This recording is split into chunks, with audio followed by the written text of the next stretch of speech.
Welcome to Rooted and Unwavering, a podcast and radio show which features leaders from all walks of life in conversations about courageous connectedness. How do we stay connected to our best selves, especially when we are challenged? What becomes possible when we truly stay committed to our own and others' greatness, also when we don't feel it? Join host Hilke Faber, transformational coach, facilitator, and award-winning author of Taming Your Crocodiles, and his guests as they explore leadership greatness in today's episode of Rooted and Unwavering. Well, welcome everyone. Welcome everyone to this third episode of Rooted and Unwavering. We are broadcasting live from Phoenix, from the Phoenix Business RadioX studio in actually Tempe, Arizona, where we help leaders connect more deeply to their innate potential. I'm so grateful to be with you today, and also so grateful to be with my guest for today, Rene Yoakum. Rene, how are you today? I'm great. How are you, Helke? I am really well, and in a moment I'll introduce you more.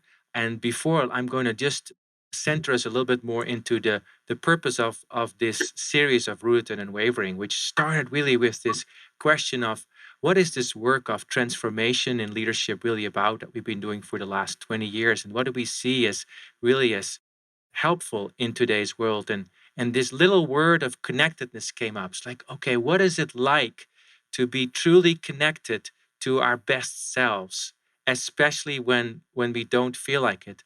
And where do we find the wherewithal to sometimes claw ourselves back into that better place, that wider place, that more heartfelt place, that place from which we have many more answers or many more questions, and we are maybe more peaceful, more compassionate, more in this moment?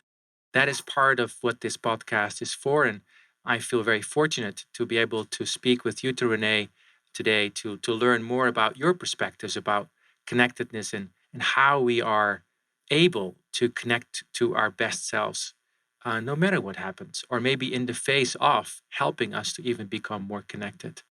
If you're listening, welcome everyone. Just take a moment to center yourself if you like and connect to yourself. And one way we can do that is just to notice the breathing in the body.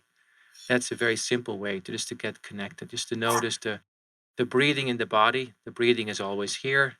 That's a wonderful way to remind us of what's always here, which is constant. My intention is to find ways to connect to what is constant within me and each of us. May have something to do with love or peace or stillness. So we'll learn more about this in this episode. So I'm so grateful to introduce you, Rene, today. I met you several years ago now in a hotel ballroom. And I still remember, it was early in the morning and we had a big group of people. It was your organization coming. We were together with a colleague of mine, Patricio Campiani, who I learned a lot from. And he introduced us. And I still remember you standing there in front of that dark, still dark room. And just looking at your eyes, I knew, here is a fellow traveler and somebody that I'm going to learn from and learn with and have very beautiful path with. And that's what happened. I remember you opening that workshop, and I think it took you about 90 seconds and you had tears in your eyes. And that's part of your hallmark. That is something very beautiful. So, on a practical level, you're the executive vice president of customer and culture at Remitly. Remitly is a leading digital financial services provider, enabling users to make person to person money transfers from in over 135 countries around the world. And you have a very beautiful vision, which I'll read, is to transform the lives of millions of immigrants and their families by providing the most trusted financial services on the planet. Beautiful, beautiful, connected purpose. You coming to this work at Remitly, having served in Pearson and for a long time at Microsoft for 25 or maybe even more years in customer service, leading customer service functions. I read that you were in charge of about 25,000 people working in customer service centers around the world. You bring to it international experience, very big heart. Whenever I meet you, Rene, I want to say I feel taller, but that's maybe not even true. I feel more human and more gentle. and that's one of the gifts you give me. So welcome, Rene. Wow. Thank you, Helga. It's lovely to be here. I appreciate the intro, high expectation setting. So, and you feel taller because I'm 5 feet tall. You can't tell on Zoom, but yeah. It is true. There's a deep groundedness that I detect in you. So let's talk about connectedness for a moment and for this next hour. And so I'd love to start with a word that I've heard you use from time to time. That's also part of Remitly's values, which is joy. So what brings you joy? Yeah, I mean, I think we added joyful to our values a couple years ago at Remitly, and it's been kind of a profound change. It's, as you can imagine, hearing our mission, it's hard work and heavy work helping immigrants who are working so hard for their families and to send money back to their families and communities all around the world. And so, and it's very technical work. It's very brain heavy. It's, we have, it's an engineering culture. So there's both like head heavy and heart heaviness that is part of the mission. And so when I came in, though, what I think was missing in our values was just this lightness. Like there is a joy, not pleasure all the time, but deep satisfaction in being able to do mission-centered work and do it for customers who need us every single day, to be advocates for them and to be looking out for them and to help serve them and the more underdeveloped countries in the world that from which they come and from which, for which the remittance business is a huge part of the GDPs of these nations. So being able to just like relish the joy, like take a moment in the heat of battle or in the places where we're failing our customers, which we do sometimes, right? More than we want to, and just take a step back and kind of go, wow, but I get to do this work every day. Every day I get to get up and do this work with other people who also want to do this work and solve really hard technical problems and problems that make a difference for people. So yeah, I think joyful is this like deeper, it's not just fun, it's not surface level. It really is this deeper purpose driven thing that motivates me every day. Like I get so much energy when I could just take that moment to think, you know. Yes, yes. And I love that description of wow, taking a step back, also when things are not going exactly like we planned, which is quite often, I think, at least in my life, things don't go often the way I exactly planned, my little brain. How do you take time or how do you make that happen in the midst of what I know is very taxing job? Like I see your schedule and the number of hours that you work, and how do you access that joy? How do you connect to that joy? Well, it doesn't take long. It's not a time bound thing, right? So I think, I mean, what I try to do is start each day in a peaceful, quiet way because there I am in the like hurricane, like we all are probably, right? In the hurricane of work once you get in. So I do try to start with like an hour of just some peace and I do a little bit of meditating. I do some reading of things that don't have anything to do with work that just sort of cleanse my mind and let me come in freshly. And that makes a huge difference how I come in to the day. And then what I try to do is just take, honestly, this is the part that doesn't take time. I just try to take a minute, literally, between meetings because I do a lot of context switching in my role too, like very different topics, and kind of say, who do I need to be? Like first breathe. I breathe in and out like 8 times, which remarkably, I'm always surprised every time I do it how much better I feel when I breathe. And then secondly, I just think, who do I need to be in this meeting? Like, do I need to make a decision? Do I need to just listen? Do I need to just be present and be absorbing? Do I need to give some hard feedback in a kind way that's going to help the person grow?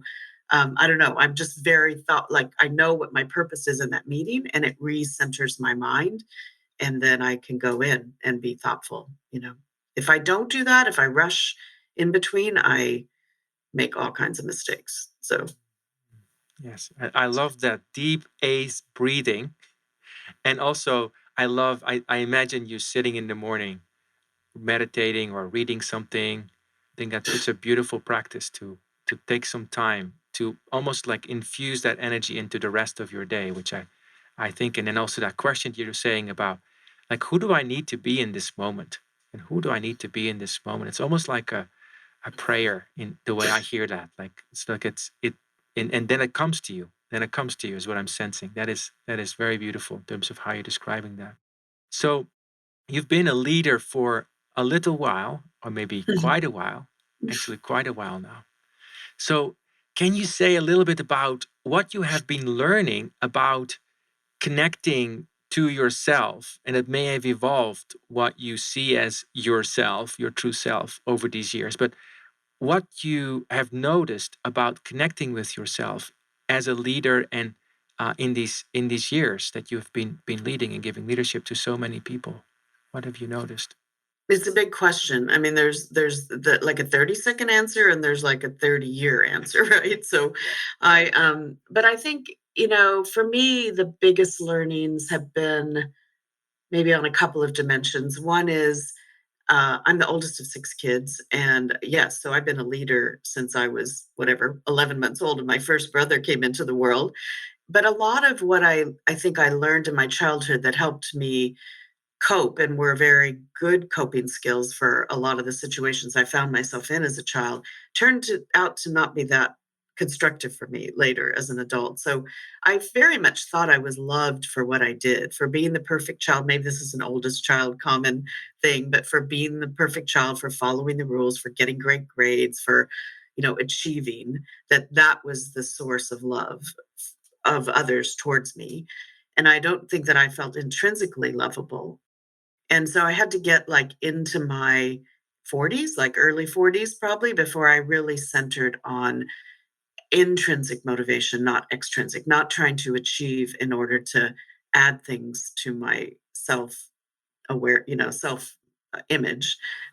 Much more working on just centering in who I needed to be authentically. So that's kind of one dimension that took me a while to get to. I think I also thought there was a picture of like in that intrinsic, I'll just say one more thing about that, or extrinsic motivation. I think I very much thought there was the perfect leader, the perfect manager. I became a manager at like 29.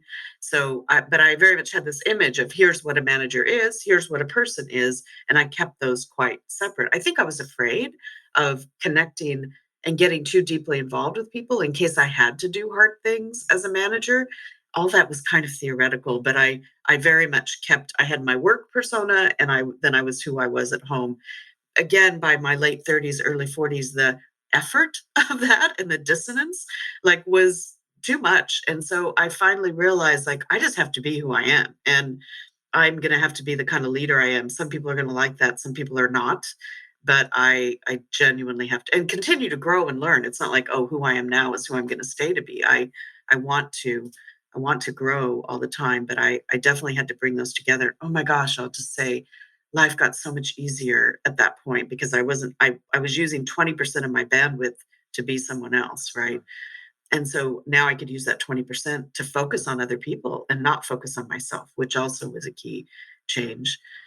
And then I think, we'll probably get into this more, but I think all of life and all of work as well is fear versus love, right? And Helga, you've taught me a lot about this. You and I talk about it all the time, but I think in this dichotomy between fear and love, and at work, I think love is purpose. I think love is love, but sometimes it's unacceptable to talk about that in a work context. So love can be purpose.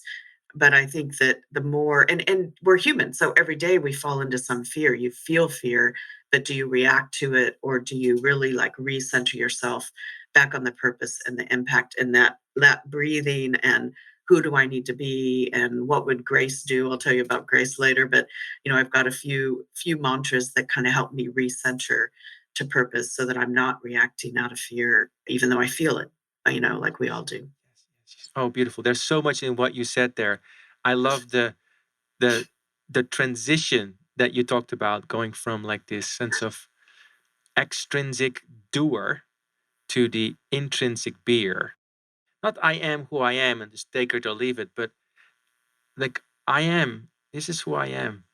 And I'm going to cherish who I am, and I'm going to share that as a leader. That's what I heard. And I also heard this sense of, well, fear being and love and being very grounded. And I see you like choosing again and again and again to not give in to the fear-based seductions and ground yourself in love, which is so powerful. And then I love how you translated that. Like, love in the West is such a word with so much baggage. It has so many connotations.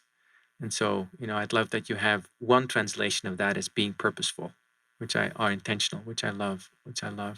And then grace. What would grace do? What would grace do? So let's talk a little bit about, because I can imagine people listening, and including myself, thinking like, how did she make that transition? Did that just happen, or how did that transition happen? Late 30s, early 40s. What happened? Well, can you talk about that? You have a sense of?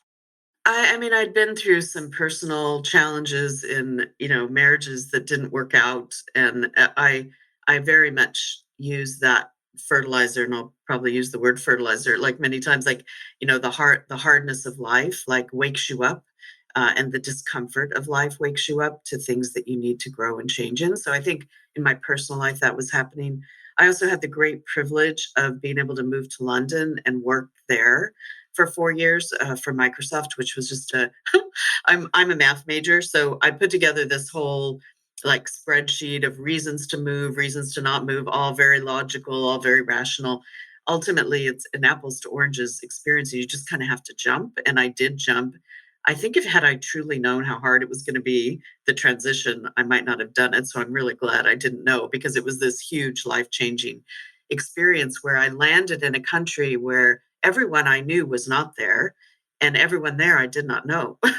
And so it kind of like almost like you've come from a different planet, right? And so, but it gave me the opportunity to take a step back, learn and listen, and really think about how I wanted to show up there and what I wanted to learn. And I think that was a like point of inflection in both myself and becoming more authentic, because I had to be grounded in order to live in this world where I had no grounding. I had no, I mean, even when I went grocery shopping, I didn't know the brands. I didn't like, there's just, so many things even though of course I spoke English, and that's super privileged that I could do that theoretically in that country, they speak a different version of English. And there also, what they don't say is often more important than what they do say. And so learning to read the spaces and all of that was like a huge education. But I think there I became, I don't know, I think of myself more as a global citizen. I'm no longer purely American. I'm certainly not British or European, but I'm something in between. And I think that was a moment of inflection in my life, right? Of really having to find my own grounding inside, because it wasn't anywhere external. Right. I love that kind of a fresh start, like a fresh start. A fresh start. I relate to it actually when I moved to Seattle from New York City. I think that experience that you're describing is quite a similar, because I remember that my mind had made up certain complaints about New York City, why life wasn't quite working the way I wanted it. And I remember the first weeks I was living in Seattle, that sense of, huh, now it's really up to me. Like, how am I going to show up here? And then life didn't turn out perfectly. So going to your story about like moving to London those years back, what did you discover about yourself in the British grocery stores, or in this completely different surrounding? What did you discover about Rene? Many things. I mean, I think I confronted loneliness in a way, like the British people are lovely, and some of my best, I mean, deep, deep, lifelong friends, there. But the first year was quite hard. I don't know if it's an island mentality, but you're not really let in like, quickly. Like you kind of have to earn your way into confidence there. And so my first year was quite lonely. Like work was a salvation for me. The weekends were hard because I really was completely on my own, and so I had to come to peace with some loneliness. And I do think that's a human condition. And that by coming to peace with it and facing it and working through it, I no longer fear it. So I think I made a lot of decisions in my life prior out of fear of loneliness, right? Or fear of being alone.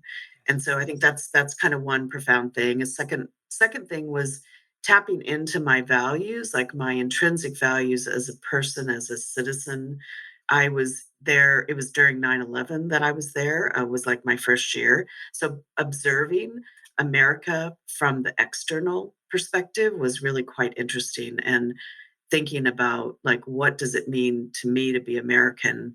I think for me it kind of got and also being able to observe many different cultures and what it mattered to them to be French, to be German, to be Russian. I spent a lot of time in Eastern Europe there as well, what it meant to be British. And so I feel like it was a real grounding in just like the independence of being American and the value of pulling yourself up and all of those things, were good groundings for me too. The independence of pulling yourself up. I love that sentence. Like pulling yourself up. Like, and I'm thinking about what you said about the weekends. Like, okay, here I am. So, and you said something about loneliness and the fear of that. So, if you relate to that to leadership and connecting to you could say more of your authentic self or love, and facing your maybe fearful self, the sort of delusionary self, the illusionary self. That's unpeeled this a little bit because I think it's an important part of being a leader that we face Mhm, this fear of being alone. So mhm. when you, before this, you could say, realization in the UK that you could handle it, what were your thoughts about loneliness and how might it have informed how you led as a leader? Well, I think I was a pleaser, so I very much, and again, this is probably the oldest child thing, but that translated into often pleasing up, pleasing my bosses, pleasing the establishment, whatever that was, finding ways to succeed by pleasing. And I don't feel that I'm that anymore. I think I'm willing to be controversial where it matters, not for its own sake. And I'm not necessarily a rebel, but I'm very like grounded in what I think is right and unafraid to say. And I think that's both the beauty of facing loneliness, because like loneliness, you don't want isolation at work. You want to be, accepted. You want to be part of the team overall. And so how to like earn yourself back into that while still being true to who you are, some things that I focused on. But I think aging has also, which I love, by the way, we can talk about that more too, but I love getting older. I'm 63, and just the power of really being grounded in who you are and not afraid so much of the loneliness or being othered by what other people may think of you. I just worry about that so little now, where I think I used to worry about that quite a bit up until my midlife, probably. The falling in love with the aging.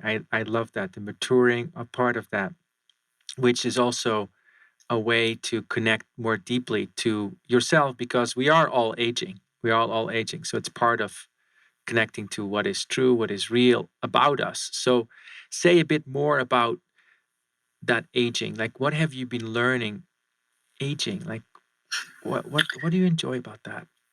Yeah, I mean, I did this. I had some coaching in my mid 40s around the same time, because I think the other challenge in my life has been I was not able to have children, and so I hit this point like in my mid 40s where I very much thought I don't know who I'm going to grow into when I get older. I kind of got afraid of being older, right? I'm not going to have children. I'm not going to have grandchildren. That was like a big realization that I hadn't really thought of earlier in my life, and so I did some exercises and work to just say, like, I didn't have a role model of women, especially, or even older people that I wanted to aspire to be in my 60s. Like at that time, what I thought was old, right? 60s, 70s, 80s. I love my mother very much, but she had 6 children. Like she was not, her life was not going to be my life. And I couldn't see a life around me. And so, anyway, I did some work with the coach that helped me realize just like letting out the inside of me being bigger and thinking of who I wanted to be 20 years from now. And I named her Grace, like my future self is named Grace. And she just keeps aging ahead of me. Even now, she's in her 80s. And I very much think, what would Grace do in this situation? What would the bigger version of myself do in this situation? I was able to kind of visualize that. And I think she has been this thread kind of pulling me forward for the last more than 20 years. And and it just continues. She continues to grow, and I continue to aspire to grow into her as well. So glad that you're introducing Grace to us today. So, what's Grace teaching you today or in these days about? Well, that's period. What's teaching Grace you today? I don't want to frame it more than that. Yeah, I think Grace is a very good listener, and she's very warm and approachable, and she also doesn't judge, right? Like, she doesn't judge people. So there's a safe space, but also an honest space, right? Like, she's unafraid to be who she is and say what she's thinking, while first listening to others always, and coming from a place of knowing people are good, and how do you help them be even better if that's what they want to be, right? And a lot of that is just by showing up and listening and being very attentive and warm and approachable, but not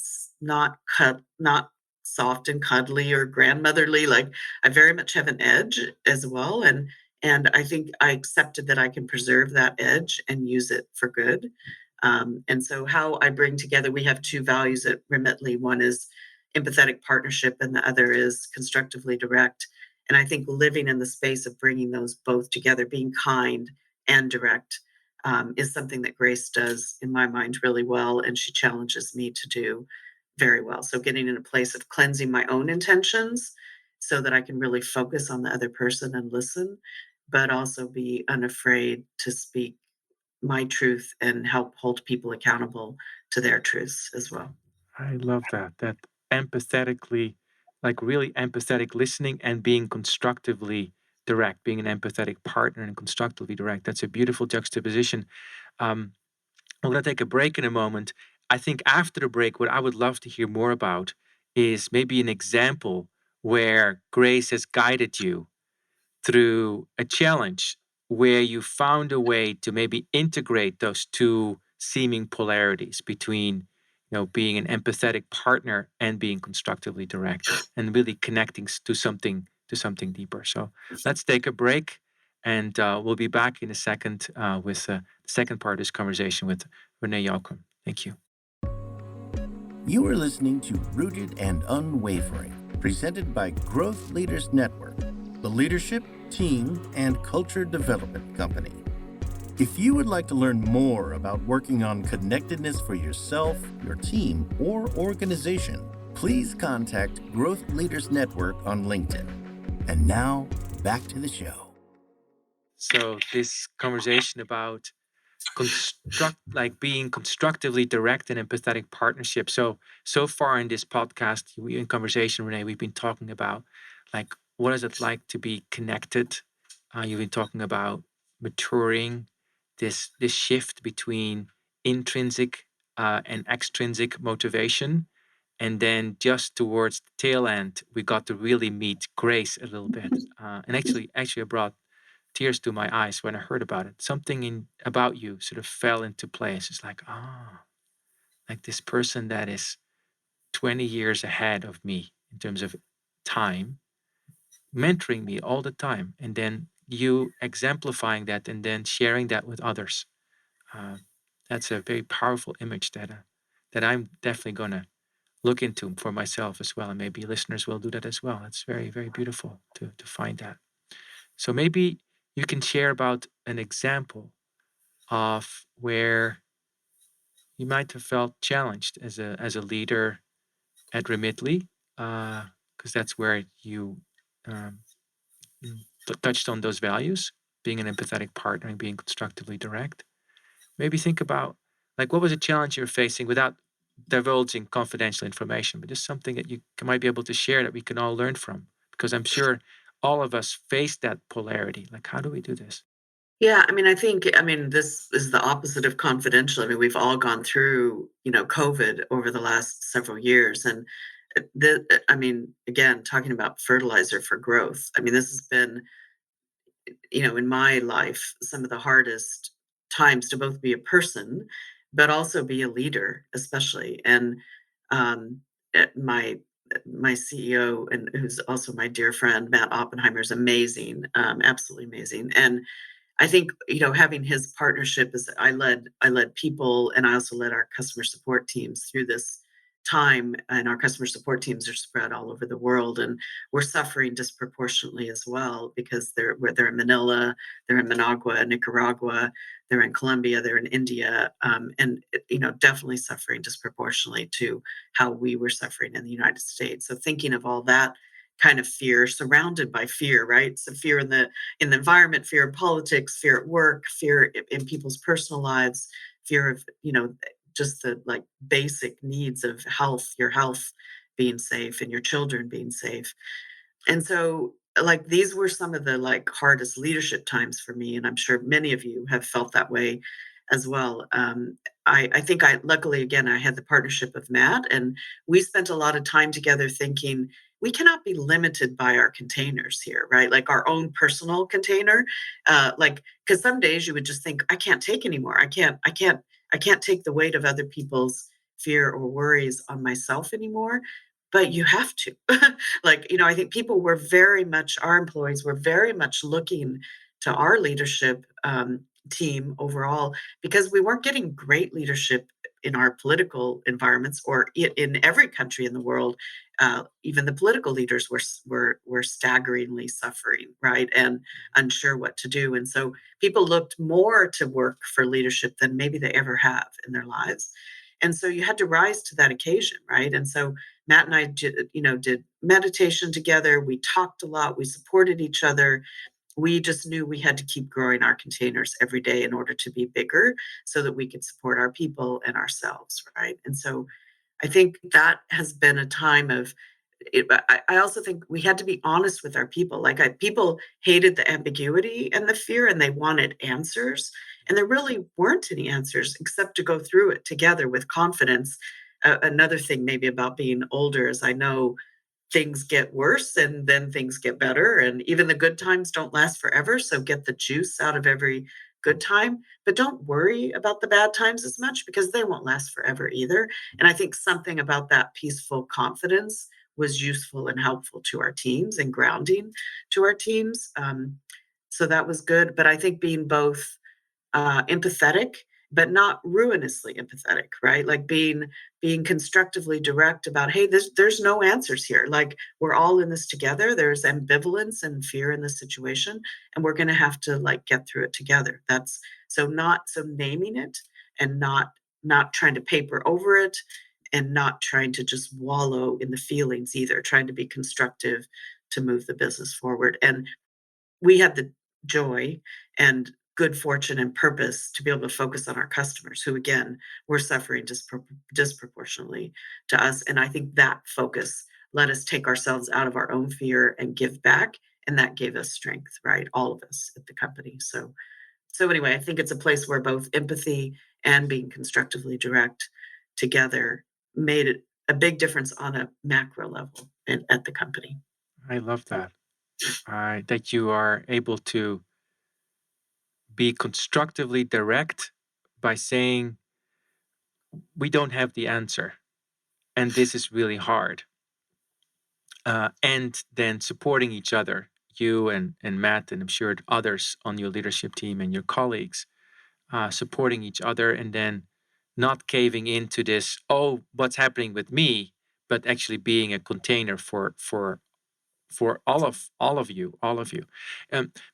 I am curious about like how practically that showed up. Like, can you give an example of how practically that showed up? Because people might not be aware as much of what might have been a situation for people in Managua or in other places. The Philippines.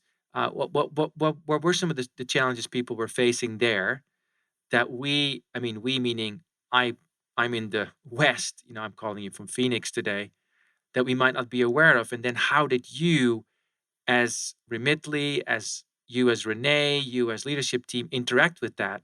How did you interact and what did you learn from that?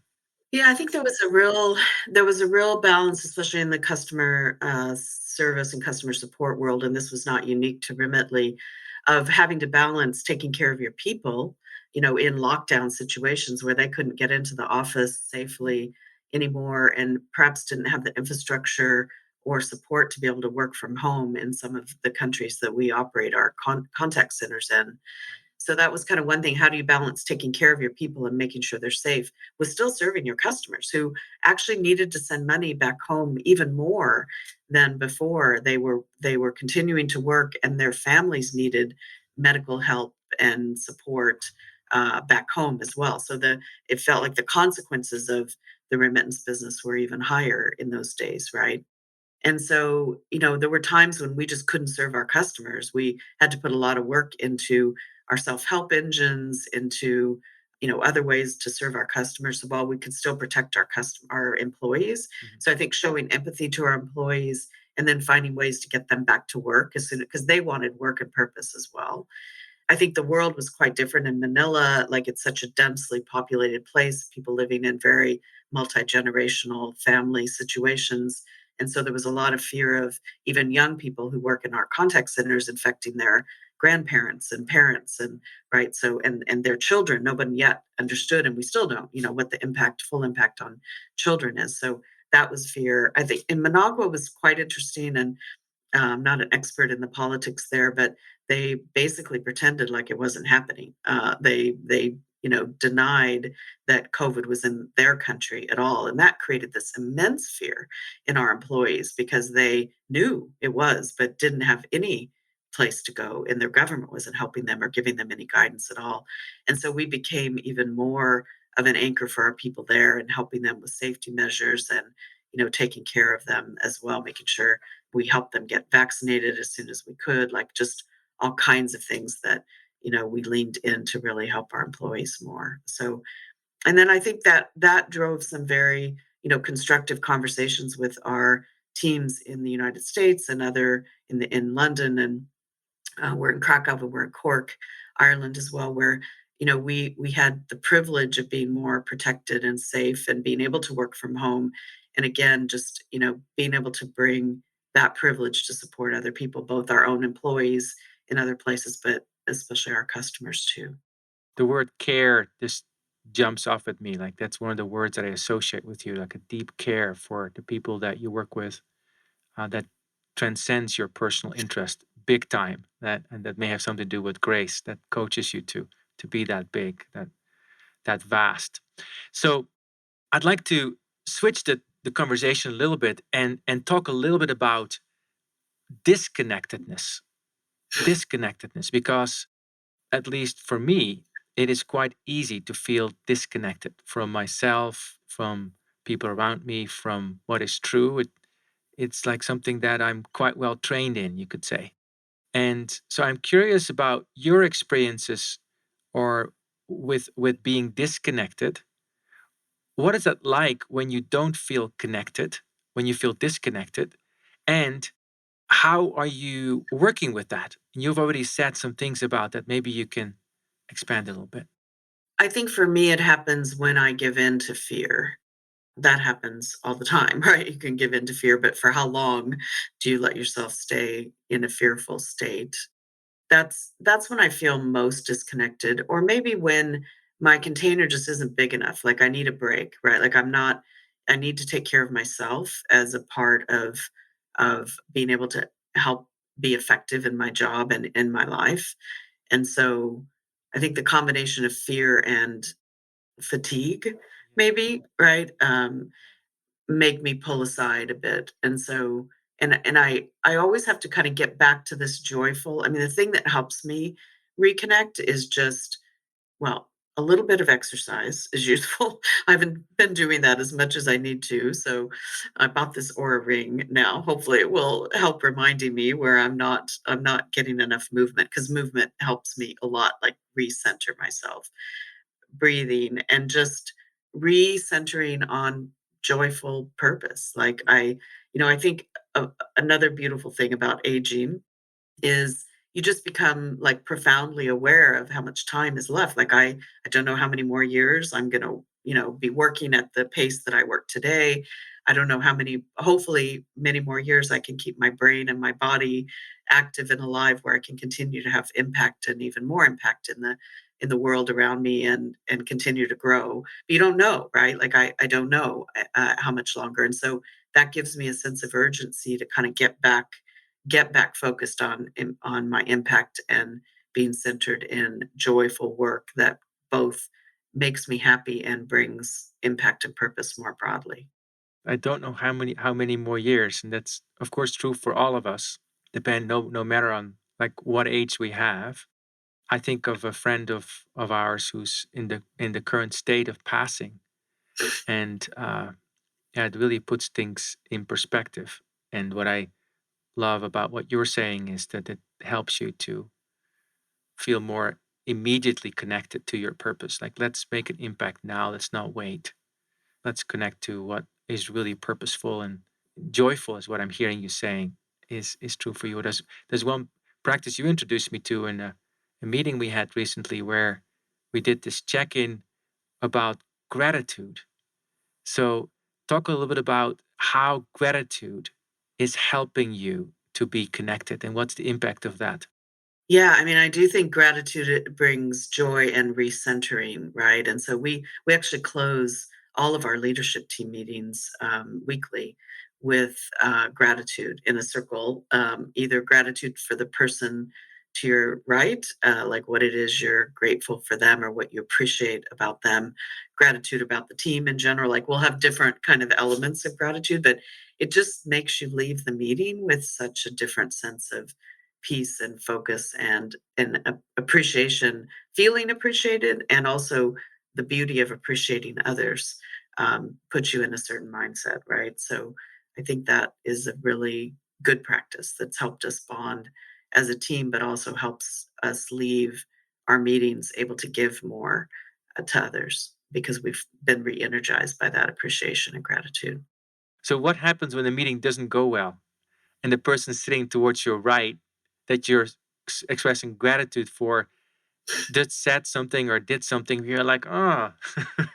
Even more so, right? So in this period of or in this like balance of partnership and constructively direct, and for us, like it's, customer centricity is our most important value at the center of everything that we do. And a lot of what we spend our time on as a leadership team are the places where we're not serving our customers well enough, and how do we need to improve and grow, and facing that head on, which is hard and humbling and difficult. And difficult conversations happen all the time in our leadership team meetings. But again, with empathy, with appreciation for the other person, and constructive out of truly trying to bring the truth to the forefront to help each other grow and help us grow the business and help us serve our customers more. So every meeting has some hard topics. It always does. But we have come together. I mean, this is one of the best. Like you end up with these super teams, and it doesn't happen very often in your life, but I mean, maybe 4 or 5 times in my life now, I've been had the privilege of being a member of a super team, and I'm definitely in that stage, that lucky stage right now, where we're focusing very much on being a first team, which means we don't necessarily we come together for the good of the company, and we put our own needs aside and even the own needs of our own teams to advocate for them aside so that we're making decisions collectively to the best for the whole company. And that trust that you build, that vulnerability and trust that you build with a leadership team, I think is helping us bring much better products and services and growth for our customers and better employee experiences for our people as well. So connecting as a team, basically, on in an energy of appreciation and truthfulness is what heard you say, and listening is part of it. What else would you say has contributed to this team being a super team, being a very deeply connected team, maybe an extension from the connectedness practices you've been doing for yourself? Yeah, I mean, I think the biggest thing and maybe the biggest differentiator from any other teams I've been on and that we have consciously worked on this is leading with vulnerability. So we don't come in touting the great things that we're doing in our own businesses or selling the new program or something that we want to drive. We really come in with each other, treating the leadership team as a wisdom council. We've been using some practices around the thinking environment, which is based on some work by Nancy Klein that I highly recommend. It's really, really great work that has helped transform us over the last almost 2 years that we've been doing this work together. But we come in with, treating our leadership team as a wisdom council to say, here's the biggest problem I'm facing, or problems I'm facing. This is what's keeping me up at night in my business. I don't think it's going very well. I don't entirely know how to solve it. It's my accountability to solve it. So I still am, you still need to hold me accountable to fix problem X with our customer service, or problem Y with our employee experience. But these are big grappling problems that I would like your feedback on. I'd like to hear from each of you about what would you do in my shoes, or what have you seen done in these kind of situations? What advice would you give me? Then it's my job to take that advice or not take it. That's all interesting advice, and I don't have to follow it. I still am accountable to make the decisions, but I feel very much like I'm not hiding my problems. As a leader, I'm coming in with what the problems are, and we collectively gather around each other to help solve big problems for the company together. And then we have equity in each other's solutions, and support. It's a very supportive, but also very challenging environment, right? In order for each of us to raise our game to be better, we openly say what we think is going well in the other person's business or area of focus, and how we think it could be even better. And that information and directness is so cleansing, right? And hard sometimes to hear, but very bonding, because when you lead with vulnerability, you can rely on that team, right? I could talk with you about this for an hour. This is just beautiful. So, going a little deeper in this, being in those leadership team meetings, how did you and your team develop that confidence to be vulnerable? Like, I can imagine people holding back and saying, well, I'll be on a scale from 1 to 10 about a 2 or 3 today. But my sense is you're way up the scale in terms of vulnerability. Like, and then the wisdom council being like the grace council for each other. Like, wow, this is very powerful. So say more about that. We had a coach, Jonathan Bowman Perks, who's been helping us through the thinking environment. So I think the thinking environment gives you some elements for listening, diversity. There's an equality. There's 10 components of the thinking environment. I encourage you to just Google Yes. the thinking environment. You'll see the 10 components. But one is attention. The belief is by listening and giving people your full attention, the group will come up with ideas better, and building on each other. The group will come up with ideas better than any one individual can. And then by giving people an equal amount of time. So we often do these rounds that are, what's going well, how could it be even better? And in 2 minutes, everybody gets 2 minutes to kind of give their perspective. That way you don't have a few people dominating, or what we used to call ping pong. Like, we'd have conversations that were just a couple of people going back and forth and having a discussion, and everyone else sort of observing. And instead, now everyone participates, and it brings our voice of diversity, equality, to the table, which has helped us come to much better, because the people who are quieter often have the very best things to say, right? That whole listening we do across the whole company, and is not hierarchical, and is really good. But I do think what you said is right. I think you have to lead with, someone has to start setting the level set of vulnerability. And I think Matt is really good at this. He's quite vulnerable and open. I mean, he shares his development plan with the whole company. Like, he shares his 360 feedback with the whole company. Who does that? I mean, that is the ultimate vulnerability, right? And so he leads with that, and that gives us all the courage. And I feel like I play a role there as well in making sure I'm leading with vulnerability. And then that starts providing safety for other people to do it. And then the more we know and trust each other, the deeper we can get in that. So Very yeah, good. it's conscious vulnerability. It's not an accident, It's right? it's very conscious. It's like fierce. And I see it as a practice you've been doing with the team and with Jonathan for a while. And so it's really starting to bear fruit. You mentioned the word cleansing to be that vulnerable. Even it's hard. I can imagine like, oh, I'm going to connect with others and with myself by sharing my problems, what I haven't figured out.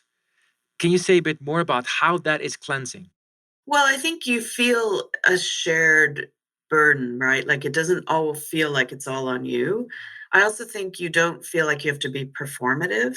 I think our culture is so performative today, but maybe it always has been. And I just notice it a bit more, as I try to move away from being performative and try to be authentic.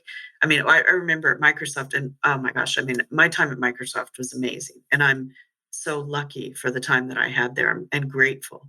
And I gave a lot and I got a lot. It was a good deal on both sides, I would say. I think the company got a lot from me, and I certainly grew tons there. We had training sessions there around managing up, like how to manage your perception to people above you. Like that is the opposite of what we're trying to do here, where we don't want to manage up, right? There, and so there's something so freeing and cleansing about just being able to be yourself and not try to be performative and truly get help, and then let the outcomes and results speak for themselves, right? And maybe part of that is where I am in my career too. I know I have a lot of privilege in my career, both where I am on the senior leadership team, but also just where I am being an older person, that I just don't care about some of the extrinsic things as much as maybe I did when I was in my 30s, right? And that has given me cleansing freedom to be able to be more vulnerable and authentic and more outcome focused in my work too. So I'm sensing this as a theme in your journey, that you found this vulnerability going from extrinsic to intrinsic, and now also in the team that you're working on, practicing that together, that cleansing of, okay, well, here it is, and let's sit with that together. As we're getting towards the final minutes of our time together, Rene, what would you like to say to people who are listening that may be thinking about, how do I develop more connectedness with myself or with my team? And especially those people that might be in a situation where that might feel very, very daunting right now.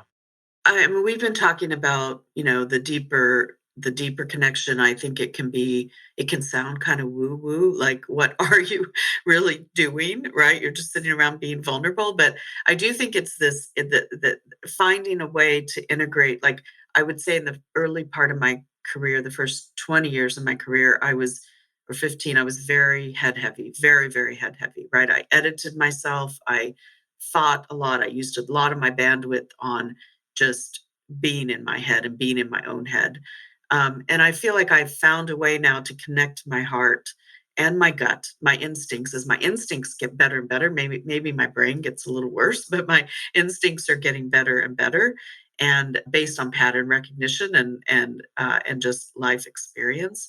And so being able to bring together my math brain and my science side of me with my heart, which is getting richer and fuller through life, with my gut, which is also getting much more tuned up. And those, like finding ways to integrate those three things. So it's one package. You learn to trust yourself a lot more and not overthink. So I don't know if that's really advice. I think some of it is just like going through, honest, that there are not a lot of shortcuts in my experience. Like you have to just go through hard things, and what the beauty of what's on the other side is remarkable. And once you do that a few times, you're a little less afraid to go through. It's still scary, but you're a little less afraid to go through because there's some richness and learning that's on the other side of whatever challenge you're facing, right? My sense, Renee, is you've been going through quite a few times in your life. How does one go through? Maybe as a last question for our conversation. Yeah, I mean, I think actually, Helga, you taught me a lot about this in many situations, where looking at problems and challenges as fertilizer, like true, and being able to take a step back from what's hard in a moment, and instead of getting all wrapped up in the motions of what's hard, just pull back and go, okay, there's going to be some learning here. Like there's going to be, yes, this is hard, and yes, I'm privileged in a lot of ways to face whatever this thing is that's hard. And how do I just force myself to not go around it? There's all kinds of coping mechanisms that you can use that help you go around it, whether that's denial, distraction, drugs. Like there's just all kinds of things you can use to not have to go through.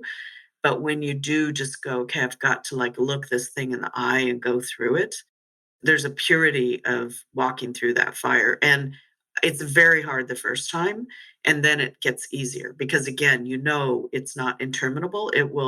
You will get through it, and on the other side is some learning, some growth, some deeper connection with people who've also gone through that builds empathy, that's like real empathy, genuine empathy. So the beauty of what's on the other side makes it almost impossible to start going around anymore. Like, I kind of can't go around anymore, right?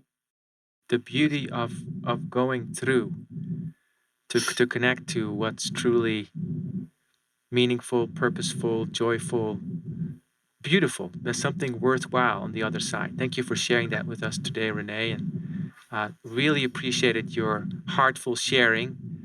As always in our conversation today, I very much enjoyed it. There was so much in what you said. A few highlights for me were getting to know grace, not only in you, but maybe in myself and all of us. Thinking about that person that's a few years ahead with wisdom. The power of vulnerability, the power of moving through, and the power of this choice over and over of like, what am I coming from today? Is that coming from more fearful or more purposeful, loving thoughts, and trusting that? And also, I love that you said constructively direct. And my mind went to, now she's going to share about answers. And you said, saying, I don't know. And that being so powerful. So thank you for sharing that. Can't thank you enough. Everybody for listening. Thank you so much for joining us on Rooted and Unwavering. If you enjoyed this conversation and you'd like to go a little deeper, we have monthly Zoom gatherings on LinkedIn. Just look for Rooted and Unwavering community calls.